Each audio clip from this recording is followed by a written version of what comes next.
నమస్తే, welcome to our channel. మన జగన్మోహన్ రెడ్డి గారు ఆయనేదో సంపాదించి కష్టపడి ఖజానాలో లక్షల కోట్లు పెట్టేసిపోతే ఈ కూటమి నాయకులు దాన్ని తీసి సూపర్ 6 అమలు చేయలేదని ప్రతిరోజు వాపోతుంటాడు. అదే విధంగా తన కరపత్రమైనటువంటి సాక్షిలో రోజు కథనాలు వండి వారిస్తుంటాడు. అదే విధంగా ఓడిపోయినటువంటి తన నాయకుల చేత ప్రతిరోజు ప్రెస్ మీట్ పెట్టించి ఈయనేందో ఖజానా నింపిపోయినట్లు ఆ నిండు కుండ లాంటి ఖజానా నుంచి తీసి కూటమి నాయకులు ఈ సూపర్ 6 అమలు చేయలేదు అంటూ వాపోతుంటాడు. ప్రజల్ని రెచ్చగొట్టే ప్రయత్నం కూడా చేస్తుంటాడు. కానీ చంద్రబాబు నాయుడు గారు నిన్న ఆర్టీజీఎస్ సమీక్షా సమావేశంలో ఆంధ్రప్రదేశ్ ఆర్థిక పరిస్థితి పూసగుచ్చినట్లు వివరించడం జరిగింది. ఎందుకంటే జనాలు ఖజానాలో డబ్బులు ఉన్నప్పటికీ చంద్రబాబు నాయుడు గారు మరియు కూటమి నాయకులు దాన్ని సూపర్ 6 ఏదైతే ఎన్నికల హామీగా ఇచ్చారో దాన్ని అమలు చేయడం లేదు అంటూ జనాలను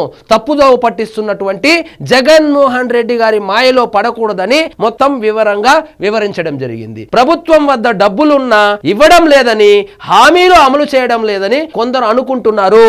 ఖజానా నిండుగా జగన్మోహన్ రెడ్డి గారు వ్యవసాయం చేసో లేకపోతే అభివృద్ధి చేసో ఖజానా నిండుగా లక్షల కోట్లు పెట్టేసి వెళ్ళిపోయాడు అని జనాలు అనుకుంటున్నారు. విషయం లేదక్కడ.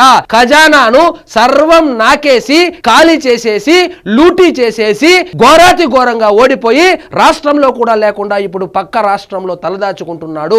ఇది నిజము అని చంద్రబాబు నాయుడు గారు చాలా స్పష్టంగా తెలియజేశారు. ప్రభుత్వ ఆర్థిక పరిస్థితి ఎంత ఘోరంగా ఉందో, ఎంత లోతులో కూరుకుపోయి ఉన్నామో ప్రజలకు చెప్పవలసిన బాధ్యత మాపై ఉంది. నీతి ఆయోగ్ రాష్ట్రాలకు సంబంధించిన ఆర్థిక పరిస్థితులపై ఒక అధ్యయనం చేస్తే, అన్ని రాష్ట్రాలకు సంబంధించి అధ్యయనం చేస్తే ఆంధ్రప్రదేశ్ ఆర్థిక పరిస్థితి శ్రీలంకకు దగ్గరగా తీసుకుని వెళ్ళాడు మన జగన్మోహన్ రెడ్డి గారని ఒక నివేదిక కూడా వచ్చింది. అంటే ఎంత ఘోరాతి ఘోరంగా అభివృద్ధి అనే మాటే లేకుండా అప్పులు తీసుకొని వచ్చి ఈ పప్పు బెల్లాలు పంచినట్లు పథకాలు పథకాలు పథకాలు అని బటన్లు నొక్కుంటూ అభివృద్ధి అనే మాటే చేయకుండా, సంపద సృష్టి అనేది చేయకుండా కేవలం అప్పుల మీదే ఆధారపడి ఈ పప్పు బెల్లాల్లాగా పనిచేసి తన ఓటు బ్యాంకు రాజకీయం కోసం ఆంధ్రప్రదేశ్ ను సర్వనాశనం చేసి శ్రీలంక లాగా చేసేశాడని నీతి ఆయోగే చెప్పడం జరిగింది. కానీ కూటమి ప్రభుత్వం 5 రూపాయలు ఇచ్చి ప్రజలను శాశ్వతంగా పేదరికంలో ఉంచాలని మేము అనుకోవడం లేదు.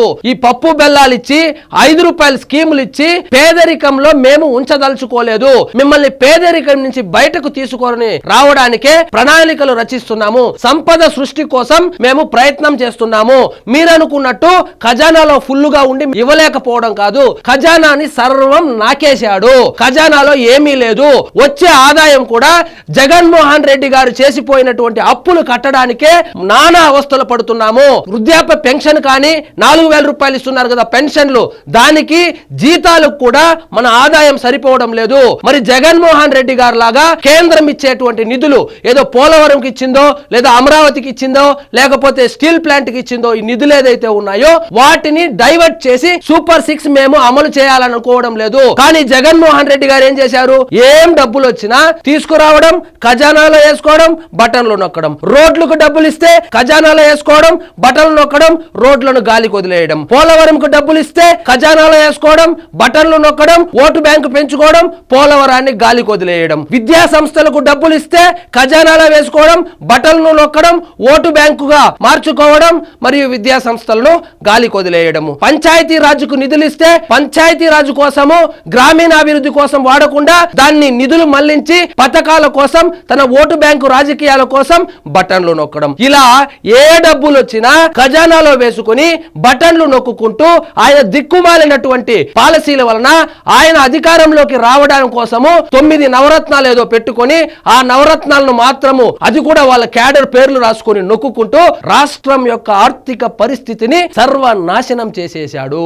ఇక్కడ సంపద సృష్టి లేదు. అప్పులు ఒకవైపు, కేంద్రం ఇచ్చే నిధులనేమో ఆయన ముఖ్యమంత్రి కావడానికి డిజైన్ చేసుకున్నటువంటి నవరత్నాల కోసం డబ్బులు వెచ్చిస్తూ ఆంధ్రప్రదేశ్ ను దాదాపుగా శ్రీలంక కన్నా ఘోరమైన పరిస్థితుల్లోకి నెట్టేశాడు. అదే నీతి ఆయోగ్ కూడా చెప్పింది. ఆర్థికంగా ఘోరం. వైసీపీ ప్రభుత్వం నాశనం చేసేసింది.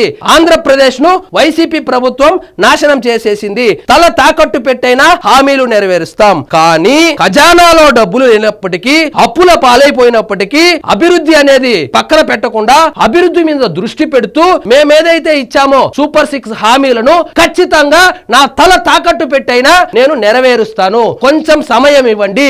ఇది ఈ రోజు ఆంధ్రప్రదేశ్ ఆర్థిక పరిస్థితి. ఖజానా నిల్లు కానీ ఖర్చులేమో ఫుల్ గా ఉంది. అప్పులు చేసిపోయినటువంటి జగన్మోహన్ రెడ్డి గారు ఉన్నారు కదా, దానికి వడ్డీ కట్టడానికి కూడా డబ్బులు సరిపోవడం లేదు. ఇన్ని కష్టాల్లో కూడా పోలవరం నిలిచిందా? జరుగుతా ఉంది. వైజాగ్ స్టీల్ ప్లాంట్ కి నిధులు వచ్చింది, అమరావతికి డబ్బులు వచ్చింది. పల్లె పండుగ అని చెప్పి ప్రతి ఊర్లోనూ రోడ్లు వేస్తున్నారు, గుంతలు పూడుస్తున్నారు. 4,000 రూపాయలు పెన్షన్ ఇస్తున్నారు. అదే విధంగా ఉద్యోగులకు జీతాలు గత ప్రభుత్వంలో 1వ తేదీ ఇవ్వాల్సిందే, లేదా 2వ తేదీ 5వ తేదీ లోపు ఇవ్వాల్సింది 25వ తేదీ లేదా 30వ తేదీ ఇచ్చిన రోజులు కూడా ఉన్నాయి. అలాంటి పరిస్థితి లేకుండా ఇప్పుడు నెలలో మొదటి వారంలోనే వీలైతే 1వ తారీఖునే జీతాలు కూడా వేస్తున్నారు. ఇన్ని కష్టాలు ఉన్నప్పటికీ అభివృద్ధి పనులు ఏమైనా ఆగుతున్నాయా? ఆగడం లేదు. ఉద్యోగస్తులకు జీతాలు ఏమైనా ఆగుతున్నాయా? లేదు. అభివృద్ధి చేస్తూనే సంక్షేమం కూడా చేస్తాము. కానీ ఇప్పుడున్న ఆర్థిక పరిస్థితి ఇది అని చంద్రబాబు నాయుడు గారు చాలా చక్కగా వివరించడం జరిగింది. ప్రజలకు చెప్పాల్సిన బాధ్యత మాపై ఉంది.